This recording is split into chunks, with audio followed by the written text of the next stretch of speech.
আসসালামু আলাইকুম। আপনি আমাকে একটি প্রশ্ন শিখিয়ে দেন যার মাধ্যমে দুনিয়া এবং আখেরাত দুটি পাওয়া যাবে এবং জাহান্নামের আগুন থেকে বাঁচা যাবে।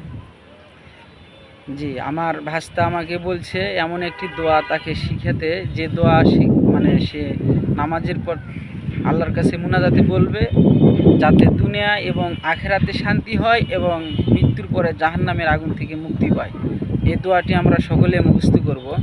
দোয়াটি হচ্ছে রব্বানা আতিনা ফিদ দুনিয়া হাসানা ওয়া ফিল আখিরাতি হাসানা ওয়া কিনা আযাবান নার।